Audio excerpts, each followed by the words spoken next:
अस्सलाम वालेकुम ख़वातीन व हज़रात, उम्मीद है आप बहुत ज़्यादा खैरियत से होंगे और अपनी ज़िंदगी के अंदर खुश होंगे। आज हम लोग जिस टॉपिक के बारे में बात करने वाले हैं वो है अकाउंटिंग की डेफिनेशन। मतलब ये कि आज हम लोग अकाउंटिंग को डेफिनेशन के हिसाब से समझेंगे कि अकाउंटिंग दरअसल क्या है और ये किस तरीके से काम करती है। हमने लास्ट वीडियो के अंदर तो एक सिंपल एक्सप्लेनेशन के थ्रू समझा था ना। आज हम लोग क्या करेंगे कि एक डेफिनेशन लेंगे जो कि एक दुनिया के ऑथेंटिक इदारे की है, जिसको हम American institute of certified public accountant के नाम से जानते हैं, AICPA।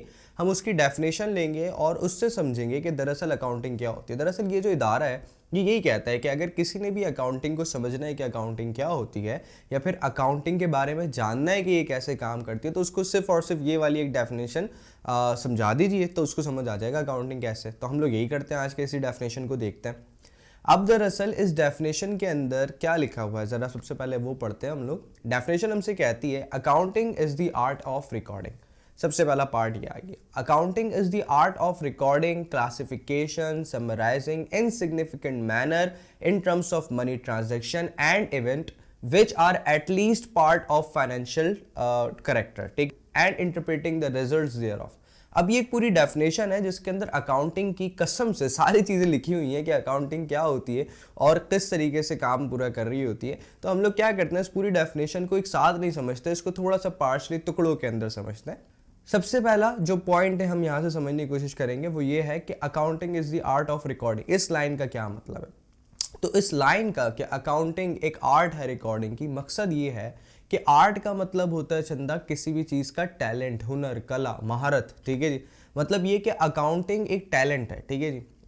And accounting is the art of recording. किस चीज़ का टैलेंट है? रिकॉर्डिंग का टैलेंट है। रिकॉर्डिंग अब दरअसल क्या होती है? रिकॉर्डिंग का मतलब होता है किसी चीज़ को कहीं पर लिख लेना या फिर कहीं पर सेव कर लेना ताकि वो आने वाले वक्त के लिए आपके लिए यूज़फुल हो जाए। मतलब अगर आपको आगे उस इन्फॉर्मेशन की ज़रूरत पड़े तो वो आपके लिए यूज़फुल हो जाए वो इन्फॉर्मेशन। रिकॉर्डिंग का मतलब क्या होता है? सिंपल लिख लेना, ठीक है जी। तो अकाउंटिंग क्या है? दरअसल टैलेंट है, आर्ट है, फन है, कला है। क्या करने का? रिकॉर्ड करने का, मतलब अकाउंट्स को लिखने का। अकाउंट्स मतलब खातों को लिखने का। खाते क्या होता है अगर आपको नहीं पता, प्रीवियस वीडियो में जाकर देख सकते हैं। अच्छा जी, उसके बाद ये कहता है एंड क्लासिफिकेशन। रिकॉर्डिंग के बाद किसका आता है? क्लासिफिकेशन का मामला आता है।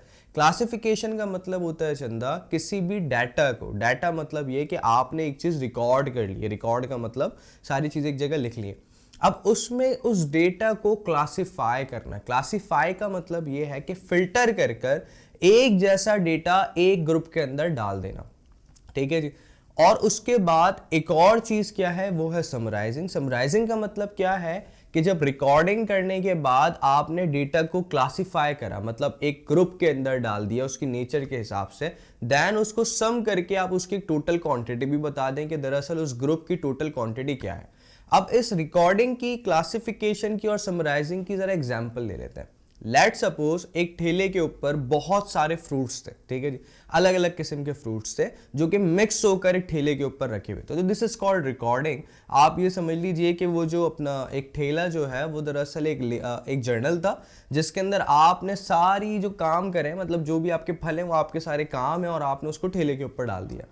अब आप क्या करेंगे, लाजमी सी बात है, उन सारे फलों को मिक्स तो नहीं रहने देंगे ना। तो आप क्या करेंगे, सारे जो एप्पल हैं वो एक तरफ उठाकर रख देंगे, ठीक है। सारे ऑरेंजेस एक तरफ आ जाएंगे, स्ट्रॉबेरीज एक जगह आ जाएंगी, बनाना एक तरफ आ जाएंगे। तो आपने दरअसल यहाँ पर क्या करा, वो तमाम चीज़ें जो रिकॉर्डिंग के अंदर मिक्स हुई हुई पड़ी हुई थी उनको आपने उनकी नेचर के हिसाब से अलग अलग एक ग्रुप के अंदर रख दिया। This is called classification. मतलब एक क्लास बना देना हर चीज़ की नेचर के हिसाब से।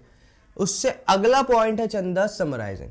समराइजिंग का मतलब क्या है हमारे पास कि आपने यहां पर क्या करना है कि जो टोटल एप्पल आपने एक जगह क्लासिफाई करा है, क्लासेस बनाई है, उनकी क्वांटिटी पता कर लेनी है। अब मे बी आप वो तोल कर सकते हैं कि भाई आपने बोला कि भाई इनका टोटल वेट 3 kg है, या मे बी आप उनको काउंट कर सकते हैं कि भाई ये 8 एप्पल एक क्लास के अंदर मौजूद है। सम का मतलब होता है सम कर लेना उनकी वैल्यू उसको। बस इस तरीके से आपने बनाना का बता दिया कि भाई ये 2 डजन है ना जी। आपने किन्नू का बता दिया कि भाई ये मिसाल के तौर पे 4 kg है। तो दिस इज कॉल्ड समराइजेशन।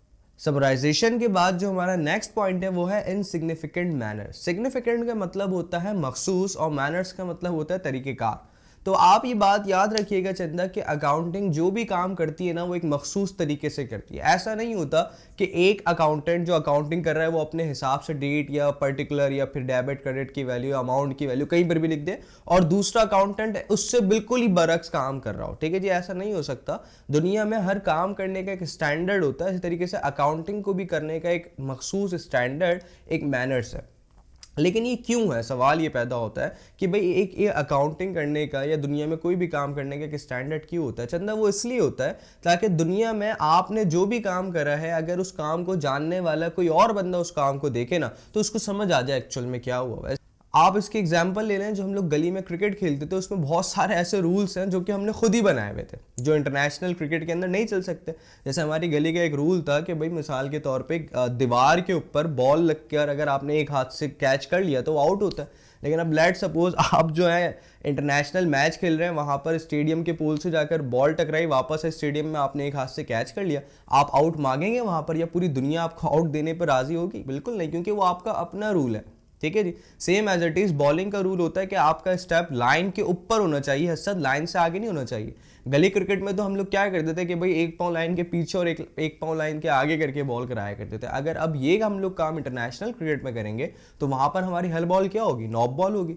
तो मतलब ये कि पूरी दुनिया में काम करने का एक स्टैंडर्ड होता है ताकि पूरी दुनिया के लोग एक दूसरे को समझ सकें, पूरी दुनिया के लोग एक साथ वो काम कर सकें।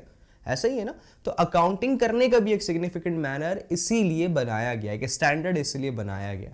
नेक्स्ट चीज है चंदा इन terms of money transaction. In terms of money transaction का मतलब ये है कि अकाउंटिंग जो भी काम करेगी, रिकॉर्डिंग, क्लासिफाइंग और समराइजिंग इन सिग्निफिकेंट मैनर, ये तमाम काम जब होंगे जब किसी ट्रांजैक्शन की बात होगी। ट्रांजैक्शन और इवेंट का फर्क मैं इंशाल्लाह आपको नेक्स्ट वीडियो के अंदर बताने वाला हूँ। ट्रांजैक्शन अभी से इतना याद रख लें कि हर उस चीज को, हर उस काम को कहा जाता है जिसकी वजह से या तो पैसा आए या तो पैसा जाए। ठीक है जी, तो उन तमाम कामों को हम लोग कहते हैं क्या? ट्रांजैक्शन कहते हैं। तो अकाउंटिंग जब भी कोई काम करती है वो पैसों की सूरत में करती है, पैसों के अलावा कोई काम नहीं करती है। पैसा आएगा तो अकाउंटिंग होगी, पैसा जाएगा तो अकाउंटिंग होगी। और लास्ट है चंदा आपके पास and interpreting the results thereof. Interpreting the results thereof का मतलब ये है कि ये तमाम काम करने के बाद, रिकॉर्डिंग करने के बाद, क्लासिफाई करने के बाद, समराइजिंग करने के बाद, अकाउंटिंग आपको एक ऐसे स्टेज पे लेकर चले जाएगी जहां पर आप तमाम रिजल्ट्स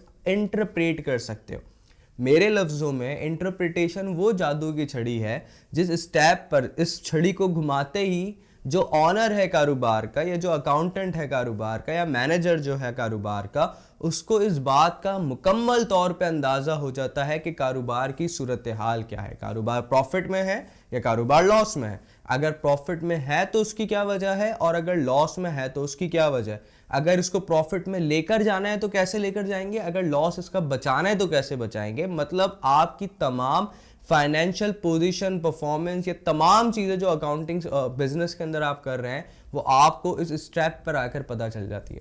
तो चंदा एक बहुत छोटी सी वीडियो थी जिसके अंदर हम लोगों ने समझने की कोशिश की है कि पूरी दुनिया के अंदर सबसे क्रेडिबल इदारा जो है AICP है, वो अकाउंटिंग के बारे में क्या कहता है। तो होपफुली आपको उसकी डेफिनेशन आज समझ आई होगी कि अकाउंटिंग क्या होती है या क्या नहीं होती। और अगर आपको वाकई इस वीडियो के अंदर कोई कन्फ्यूजन हो तो आप नीचे मुझसे कमेंट पर पूछ सकते हैं और मैं वहाँ पर आपको मुकम्मल तौर पर जवाब दूंगा। तो इंशाल्लाह नेक्स्ट वीडियो के अंदर मुलाकात होगी। जब तक के लिए अल्लाह हाफ़िज़।